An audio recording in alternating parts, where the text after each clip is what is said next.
Hey guys, we got another customer showcase video. My good buddy Glenn's down here today.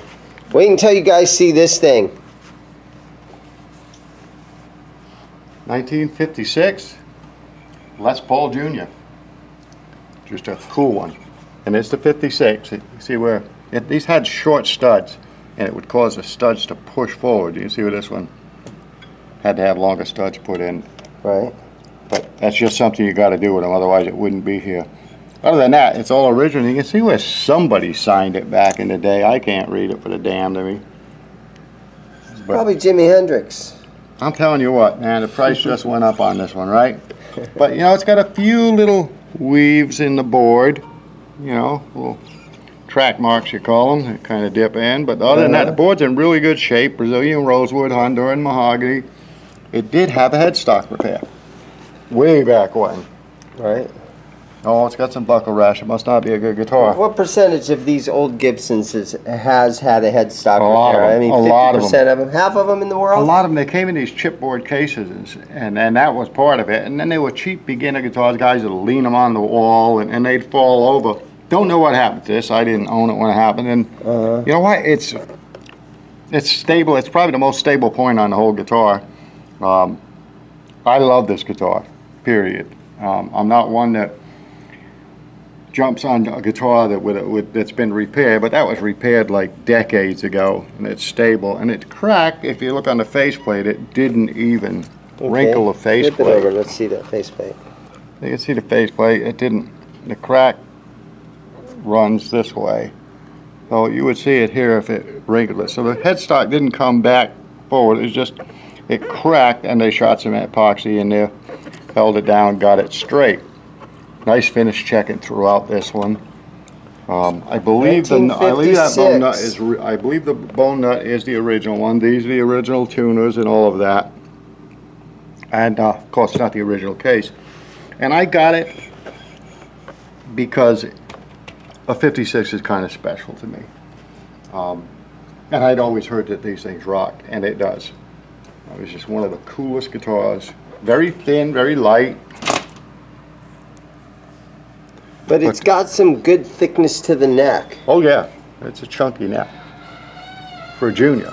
They weren't as chunky as the other 56s because these were for kids. These were a beginner guitar. Don't believe anything it says. They're pretty good. Look at this thing. You're from 1956. I've seen it all. Were you weren't even around. Were you around in 1956? Yes, sir. Did you have one of these student guitars back then when you were 6 years old? I only had a 2x4 with a couple of wires on it. What's that? My drums were a 25-pound empty lard can with rocks. A couple of plastic buckets. With the 2 limbs off my China berry tree. But it's got some marks and scratches on it, and the finish checking throughout it. It's pretty good. Rocking little guitar. So tell me about the pickup. P90.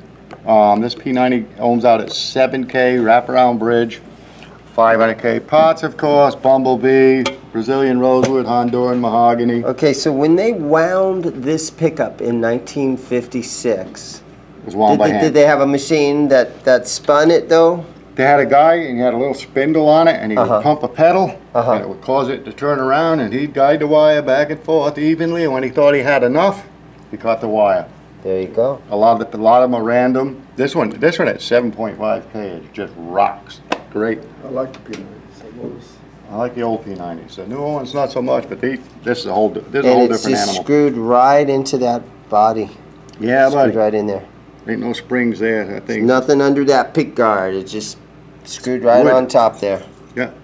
Is that the original guard? Oh yeah. I got lucky when I got this one. It's a cool guitar. It's a newer case, isn't it? Yeah, it's a newer case. I had this case, and I thought that's the case. I'll keep that one in. Has you ever had a refret done to it? No, those are the original frets. Huh. Is it Tucson? Clusen, These are just, no, these are, open backs. yeah. Oh, they're Clusen, but they're closed back. Clusens, but. Good guitar. Had the headstock repaired way back when, decades ago, and it's not really that bad of a job. I was looking at with the top.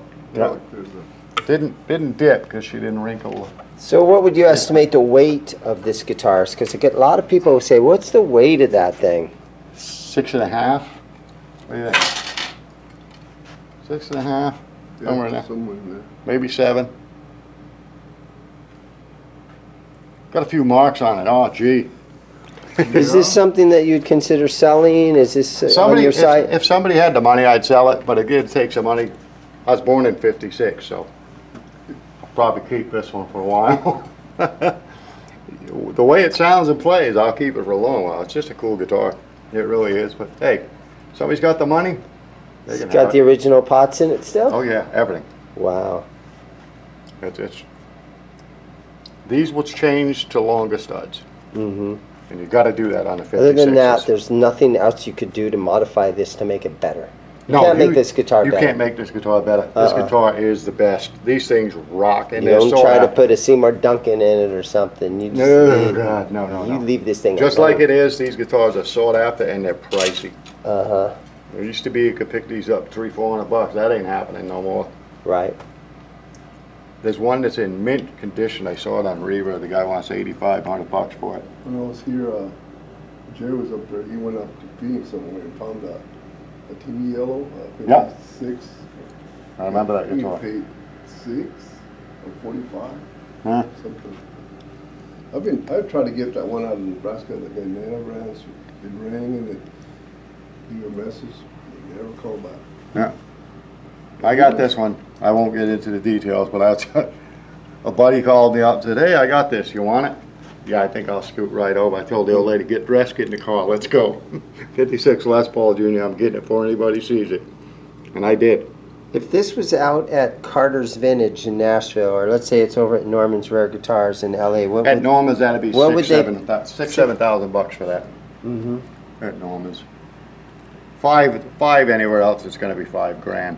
With a cracked headstock yet. I mean, although that headstock's been solid for years, it's probably the strongest point on the whole guitar is that epoxy. What about if it didn't have the headstock injury? Still around the same price? It would go up a bit. It would go up a bit. Yeah, I mean, it used to be if you had a broken headstock on these things, it cut the value in half. But anymore, getting one. Getting one. If you can get one that's original. And I looked at this, and what I got it for, there was not a problem in my buying this guitar. I didn't care. I knew this headstock was stable. It didn't break all the way forward. It cracked, they shot epoxy in it, pushed it back down. That's it. If it would have snapped this, and you know the headstock was right off, well, that's a different. A crack is one thing, but snapped off headstock's another. But she's not perfect, but I love her. What year was it that Les Paul says, okay, take my name off of that? That was the 62 was the last ones that said, the SG Juniors was the last ones that said Les Paul model on them. And I think 62 was on the standard, was the last year. So 63, yeah, 63 made, the early ones said Les Paul on them, and the latter 63 did not. I know I've got a 62. Actually, it's a 63 Les Paul Jr., which is the SG Junior, basically, and it says Les Paul on the headstock. And I have another 63 that says Les Paul, or says just doesn't say Les Paul on the headstock. Just says Gibson on the top. This here, 56, yeah, this is a Les Paul. Poor man's 50s Les Paul, which you got to be a little better than poor. Very cool, very cool. Glenn, thanks for bringing that thing in, man. Yeah, buddy. I really appreciate it. And guys, thanks for watching, man. I really appreciate it. And all your comments. I love them. Okay.